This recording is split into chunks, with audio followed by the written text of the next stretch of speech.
El día que el juez confirmó lo que él negó, como protegía a mi hija del padre que intentó desaparecerla de su historia. Siempre supe que criar a una hija sola no iba a ser sencillo, pero jamás imaginé que el obstáculo más grande sería el propio hombre que decía amarme. Cuando supe que estaba embarazada, me invadió una mezcla de miedo y esperanza tan intensa que apenas podía respirar. Estaba casada con Damián, un hombre con el que alguna vez creía haber construido algo parecido a una vida en común. Pero ya desde hacía meses nuestras peleas eran constantes, el cariño se había vuelto escaso, y su atención se limitaba a lo estrictamente necesario. Aún así, yo me aferraba a la absurda idea de que la llegada de una hija podría abrirle los ojos, sacarlo de esa indiferencia tan cómoda que se había vuelto parte de su rutina. Qué ingenua fui. Durante los primeros meses fingió entusiasmo, como si llevara una doble vida. Frente a sus amigos hablaba de lo emocionado que estaba, que sería un papá ejemplar. Pero puertas adentro, su actitud era completamente otra. Se desentendía, me evitaba, y cada vez que yo intentaba hablar sobre el embarazo, me encontraba con su silencio o con evasivas disfrazadas de ocupación. No asistió a ninguna ecografía, nunca preguntó cómo me sentía, y si le hablaba de preparar el cuarto o elegir un nombre, apenas murmuraba algo mientras se metía en la habitación a jugar en la computadora. En el 5.º mes, su indiferencia mutó en hostilidad. Se quejaba del ruido si vomitaba por las mañanas, me gritaba por cosas mínimas y parecía encontrar en cualquier excusa un motivo para menospreciarme. Una noche, después de una discusión sin importancia por una lámpara rota, me soltó una frase que me atravesó el pecho como una bala: tú te embarazaste sola. No me vengas a llorar ahora. Ese fue el momento exacto en que lo entendí todo. No era una crisis pasajera. No era el miedo a ser padre. Era simplemente su verdadero rostro revelándose sin filtro. Y aunque doliera, aunque se sintiera como si alguien arrancara de un golpe todo lo que alguna vez me hizo confiar en él, también fue el primer paso hacia mi despertar. El día del parto fue la confirmación más brutal de lo que él se había convertido. Me dejó sola. Dijo que tenía una reunión urgente. Le envié una foto de Emilia recién nacida, y me respondió con un frío ok. Ni siquiera preguntó cómo estábamos. No llamó, no se presentó, no firmó el acta de nacimiento. Nada. Recuerdo salir del hospital cargando a mi hija en brazos, usando la misma ropa con la que había ingresado, mientras a mi alrededor otras mujeres recibían flores, abrazos, carritos, visitas. Yo pasé como una sombra entre ellas, invisible. Solo éramos mi hija y yo, solas en todo el sentido de la palabra. Y como si todo eso no hubiera sido suficiente, empezó su cruzada personal para limpiarse las manos públicamente. Comenzó a decir que yo lo había engañado, que Emilia no era su hija, que me había acostado con otro mientras él trabajaba. A su familia les contó que había visto mensajes sospechosos en mi teléfono. A sus amigos les decía que lo había amarrado con un embarazo, que todo había sido una estrategia para sacarle dinero. Una de sus primas, con la que yo nunca tuve relación, llegó incluso a repetir lo que él decía, que yo había fingido todo el embarazo para quedarme con lo poco que tenía. Como si Damián fuera un empresario millonario y no alguien que apenas aportaba para la comida desde antes de que yo supiera que estaba embarazada. Pero lo peor no fue eso. Lo más asqueroso fue su cobardía. No solo se negó a cualquier tipo de responsabilidad emocional o económica, sino que además comenzó a bloquearme por todos lados. Ignoraba mis mensajes, no respondía a llamadas, y cada vez que algún familiar o amigo intentaba mediar, repetía con total seguridad: cuando se haga una prueba de ADN, hablamos.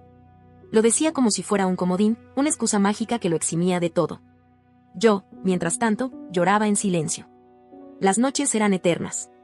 Hubo momentos en los que me cuestioné si había hecho algo mal, si de alguna manera había provocado su abandono. Pero conforme pasaban los días, algo en mí empezó a cambiar. Comencé a documentar cada cosa. Guardaba capturas de pantalla, grabaciones de audio, correos donde se negaba a ayudar siquiera con una caja de pañales. No respondía a sus insultos, pero tampoco los olvidaba.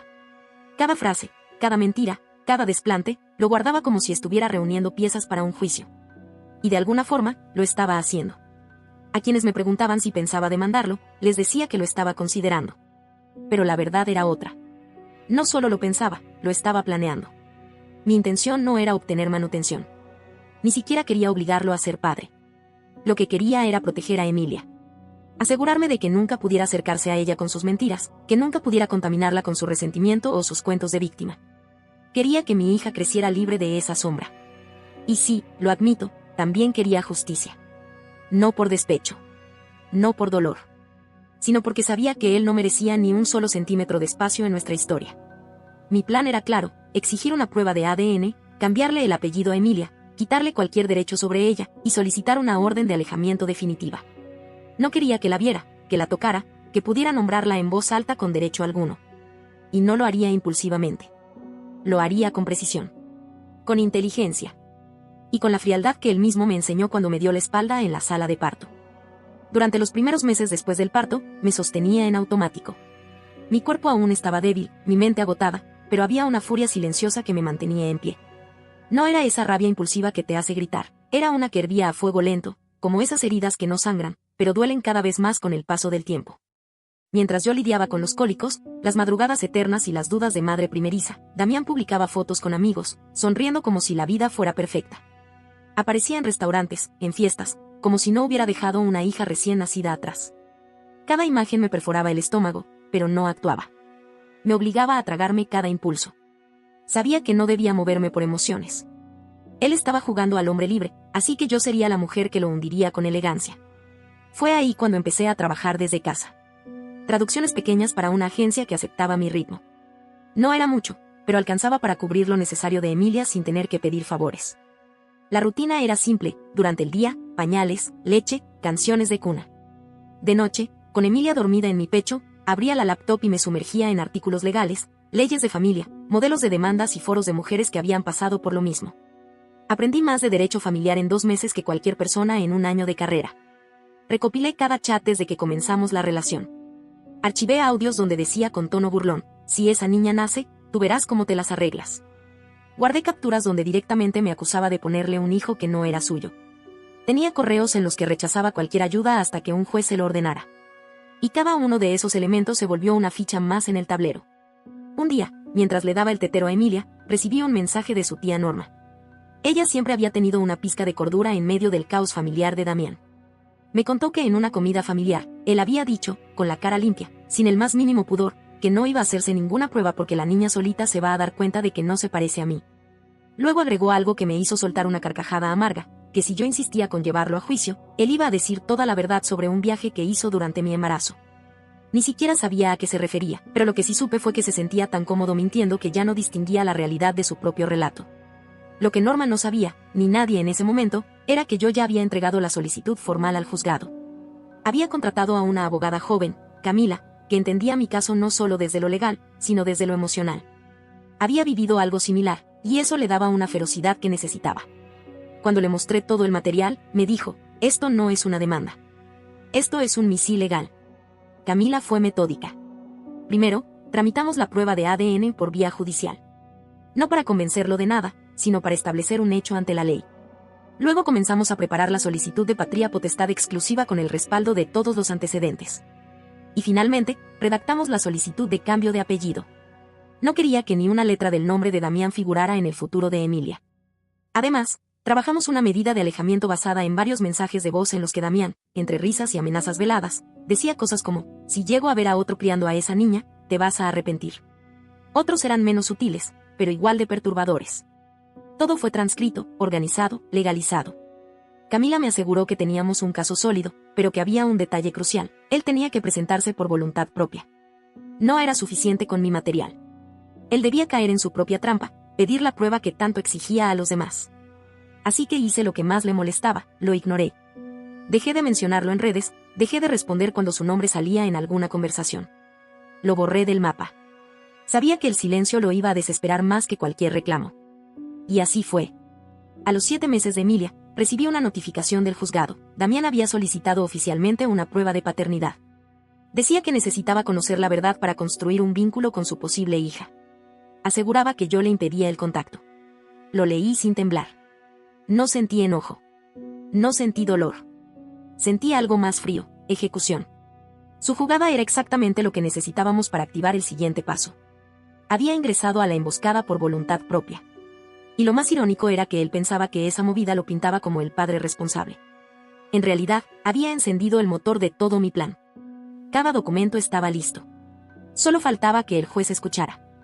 Cuando Camila me llamó para confirmar que el juzgado había aceptado la solicitud de Damián para una prueba de ADN, no sentí sorpresa. Era como ver caer una ficha más del dominó que yo misma había colocado con paciencia. No lo hizo por amor, ni por convicción. Lo hizo porque la presión comenzó a incomodarlo. Su propia familia empezaba a dudar de su versión.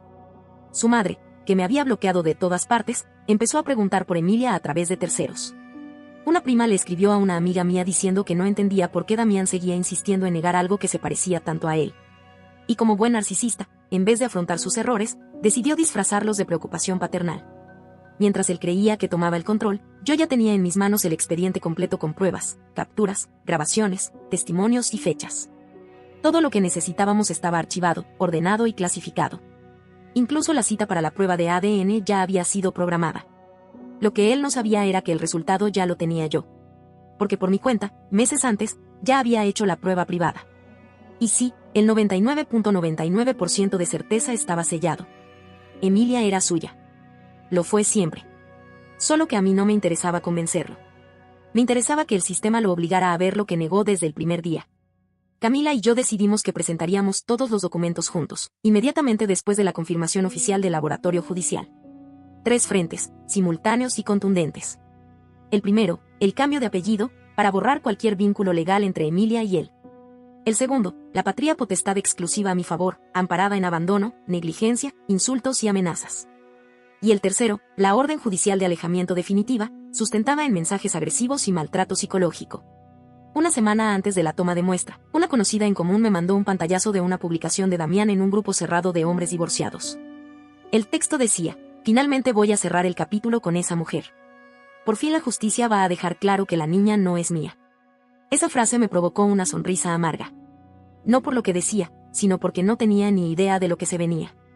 Pensé en escribirle desde una cuenta falsa, tal vez enviarle anónimamente el resultado del ADN que ya conocía, solo para verlo revolcarse antes de tiempo. Pero me contuve. Sabía que el golpe sería más fuerte si lo dejaba hablar, sonreír, alardear. Que pensara que todo estaba bajo control. Que llegara confiado al juzgado con sus mentiras, y se encontrara con una demolición completa frente al juez. El día de la prueba llegó. Fue breve, casi burocrático. Él apareció con su sonrisa falsa, esa misma que usaba cuando quería aparentar que todo iba bien. Saludó como si estuviéramos en una reunión social. Me lanzó una mirada que pretendía ser amable y dijo, con voz pública, que esperaba que todo se aclarara, por el bien de la niña, si es que lo soy. Yo no respondí nada más que un seco sí, ojalá. Lo miré con una calma quirúrgica, sin un gramo de emoción. A él no lo reconocía como nada. Ni como pareja, ni como padre, ni siquiera como persona relevante. 2 días después, recibí el resultado oficial. Confirmación de paternidad con el 99.99%. Sin posibilidad de error. No sentí alivio, ni venganza, ni satisfacción. Sentí algo más profundo, el cierre de una compuerta. El inicio de la ejecución final. A la mañana siguiente, Camila ingresó los 3 documentos al juzgado. Cada uno con anexos, pruebas, argumentos legales y una estructura inquebrantable. Cambiarle el apellido a Emilia. Obtener la patria potestad exclusiva. Y lograr la orden de alejamiento definitiva. No dejábamos un solo resquicio para que pudiera alegar no sabía o fue un error. Mientras él probablemente celebraba que ya tenía el resultado, sin entender que había firmado su sentencia, nosotros activábamos todos los mecanismos legales que había ignorado durante más de un año. Porque con el ADN no ganó derechos. Lo que hizo fue confirmar su responsabilidad y, con eso, abrir la puerta a su propio castigo. Él había tenido un año entero para cambiar su actitud. Para llamar. Para preguntar. Para ofrecer ayuda. Pero eligió burlarse, desaparecer y mentir. Y ahora, la ley lo iba a juzgar no por lo que decía, sino por lo que había hecho. El juicio fue agendado para 4 semanas después. No era una audiencia cualquiera. El juez aceptó revisar todo el caso en una sola instancia, bajo la justificación del bienestar emocional de la menor. Era nuestra oportunidad de cerrar el ciclo legal, emocional y simbólico de su presencia. Durante ese mes, Damián intentó contactarme 3 veces. Primero por correo electrónico, diciendo que quería hablar por el bien de la niña. Luego a través de un primo, pidiéndome que no lo hiciera quedar como un monstruo. Y por último, con una carta escrita a mano que dejó en la portería de mi edificio. Una carta llena de frases como todos merecemos una segunda oportunidad o no me quites la posibilidad de enmendar mis errores. Cada palabra me dio la certeza de que el plan estaba funcionando. Porque no hay nada que destruya más a un hombre como el que darse cuenta de que ya no controla el relato. Damián creía que bastaba con aparecer para que todo volviera a girar a su alrededor. Pero no entendía que esta vez, el guión no lo escribió él. Esta vez, cada escena estaba armada para quitarle no solo su rol, sino su derecho a intervenir en la historia de Emilia. Y yo estaba lista. Lista para cerrar esa historia donde siempre debió haber terminado, en la justicia. El día del juicio amaneció con un cielo plomizo, de esos que no anuncian tormenta, pero tampoco permiten ver el sol. Me levanté sin necesidad del despertador. No fue por ansiedad. Era una sensación más parecida a la de quien se prepara para cerrar un capítulo definitivo, con la determinación fría de alguien que ha dejado de pedir explicaciones. Vestía a Emilia con su mejor ropita, una que casi no usaba porque no salíamos mucho. No fue una decisión al azar. Quería que, aunque ella no entendiera nada, su sola presencia dejara claro quién era la prioridad real en toda esa historia. Que si él tenía un mínimo de conciencia, viera lo que había perdido con cada acto de desprecio. Ella iba en su sillita, mirando por la ventana, balbuceando como si cualquier mañana fuera especial. Y lo era. Solo que no por él. Llegamos al juzgado 20 minutos antes. Camila ya estaba allí, puntual y en silencio, como siempre. Nos saludamos con un gesto breve. Todo estaba dicho. Entramos con la carpeta negra que habíamos llenado durante meses. Pruebas, audios, fechas, capturas, informes. Todo en 3 secciones claras: cambio de apellido, patria potestad exclusiva y orden de alejamiento. Damián apareció faltando 5 minutos. Llevaba una chaqueta arrugada que no era suya y una expresión de falsa serenidad que lo delataba en las manos. No paraba de frotárselas una contra otra. Me vio y trató de sonreír. Una sonrisa corta, de esas que buscan redención donde ya no queda terreno. Yo lo miré como se mira una pared, sin emoción. Emilia también lo miró, curiosa. Él le hizo un gesto con la mano. Ella lo ignoró y volvió a mirar hacia mí. Ese pequeño instante fue todo lo que necesitaba. El juez, un hombre mayor, de rostro pétreo y voz firme, ingresó a la sala e inició el proceso. Leyó en voz alta la solicitud inicial presentada por Damián: establecer vínculos filiales luego de confirmada la paternidad. Su abogado se encargó de exponerlo como un padre confundido, víctima de la desinformación, que ahora, con la verdad en mano, solo deseaba reparar el vínculo. Habló de oportunidad, de responsabilidad, de reconstrucción. Cada palabra era una bofetada de sí mismo. Y yo sabía que el momento de desmontarlas llegaría pronto. Cuando le tocó el turno a Camila, la sala cambió de tono. Sacó el primer documento: solicitud formal del cambio de apellido. Explicó que el apellido paterno había sido omitido en el acta por la negativa expresa del demandado a reconocer a su hija desde el nacimiento, y que por razones de estabilidad emocional y protección a la identidad, solicitábamos que Emilia llevara exclusivamente el mío. Luego vino la parte más extensa: la patria potestad exclusiva. Camila no se guardó nada. Relató, con fechas precisas, la ausencia en el parto, la negativa económica, los insultos, las amenazas. Presentó audios donde él decía: esa niña no tiene nada que ver conmigo, mensajes donde afirmaba que no tenía por qué hacerse cargo de un error que no era suyo. Exhibió testimonios de vecinas que me vieron volver sola del hospital, con una recién nacida en brazos y una mochila desgastada al hombro. Y, finalmente, la tercera parte: la solicitud de orden judicial de alejamiento. Camila leyó en voz alta frases concretas extraídas de los mensajes que Damián había enviado en tono violento: te vas a arrepentir cuando veas a otro hombre criar a esa niña, ya verás lo que pasa si sigues jodiendo. El juez pidió copia de todo. Guardó silencio mientras escribía notas a mano. Ni siquiera levantó la mirada. Cuando Camila terminó, se retiró a deliberar. Media hora de silencio absoluto en la sala. Damián no sabía si hablarme, si llorar, si quedarse quieto. Su abogado le murmuraba algo al oído, pero él solo asentía, con la mirada fija en el suelo. Yo, en cambio, estaba en paz. Una paz que no venía de la revancha, sino del cumplimiento de una promesa que me había hecho a mí misma: proteger a Emilia. No con gritos. Con hechos. Cuando el juez regresó, leyó cada punto con voz solemne, sin titubeos. Se concede el cambio de apellido, eliminando cualquier vínculo registral con el padre biológico. Se otorga la patria potestad exclusiva a la madre, dada la conducta de abandono, desinterés y riesgo psicológico acreditado. Se dicta una orden de alejamiento efectiva de inmediato, que impide al demandado acercarse a menos de 300 metros de la menor y de la madre, o contactarlas por cualquier medio físico o digital. Damián no dijo nada. Su rostro era el de un hombre que no había calculado bien las consecuencias de su juego. El juez le negó el derecho a apelación inmediata. Podía presentar un recurso regular, pero no suspendía lo dictado. Era firme. Era definitivo. Cuando salí con Emilia en brazos y la carpeta vacía, porque todos los documentos ya estaban en manos del tribunal, sentí algo que no recordaba desde hacía mucho: libertad. Pero no solo libertad de Damián. Libertad de todo lo que él representaba: miedo, desgaste, desconfianza, incertidumbre. Ya no era una amenaza. Ni una carga. Era solo un hombre más, sin derechos, sin nombre en el acta de nacimiento de su hija. Sin poder reescribir la historia que él mismo destruyó. Después del fallo judicial, lo que vino fue el silencio. No ese silencio sereno que trae paz, sino uno denso, incómodo, como el que se instala en una casa después de una discusión devastadora.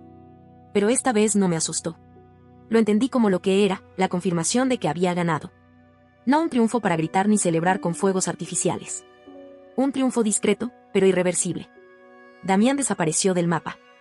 Ni un mensaje, ni una llamada, ni siquiera un intento indirecto de acercamiento. Lo que para muchos podría parecer resignación, yo lo reconocí al instante como lo que era, orgullo herido.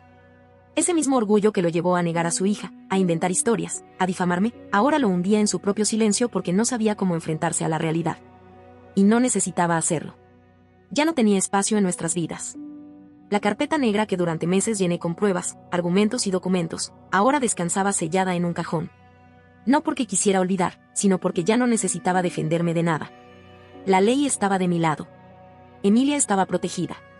Y él era apenas una nota al pie en un expediente judicial.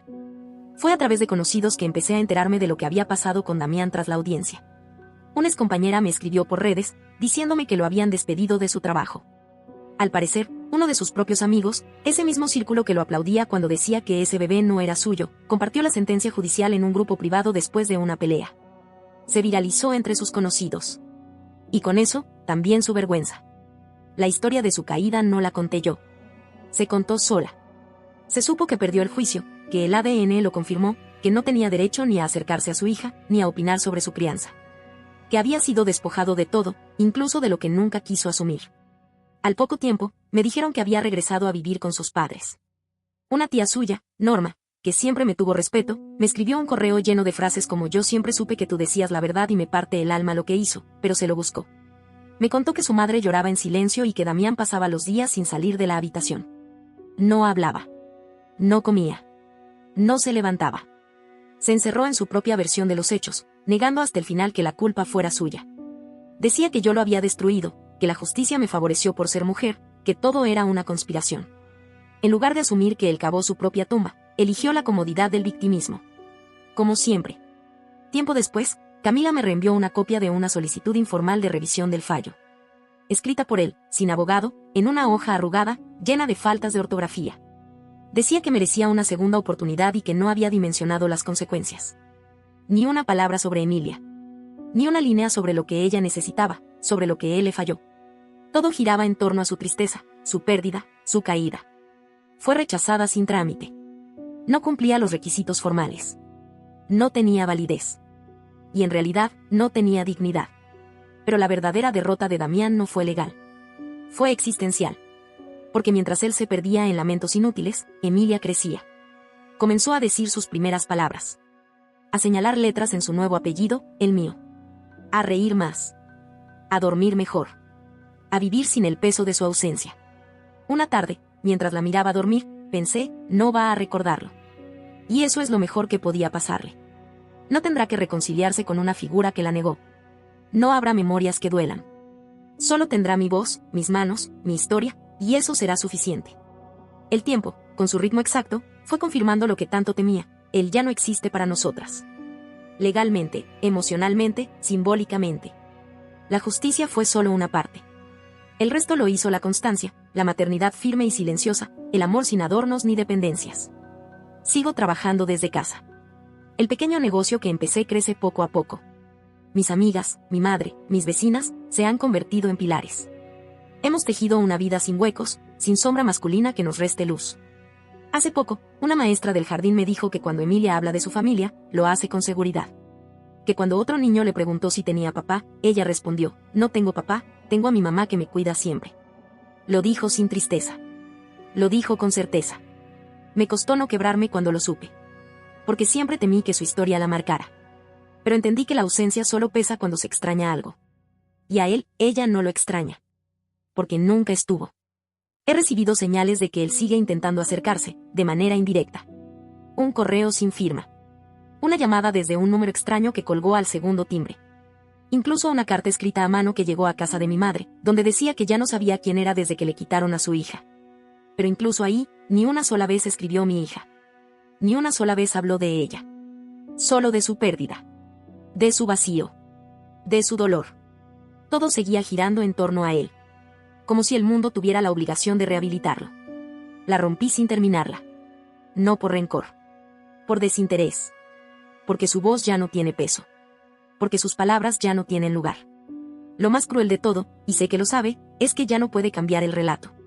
No puede decir ella me alejó, porque fue él quien se fue. No puede afirmar que fue engañado, porque la prueba la entregué yo. No puede fingir que quiso estar, porque nunca estuvo. Y eso no lo borra ni el tiempo, ni ninguna carta. Yo, por mi parte, ya no vivo en función de él. Construyo en presente. Sobre tierra firme. Con un apellido nuevo.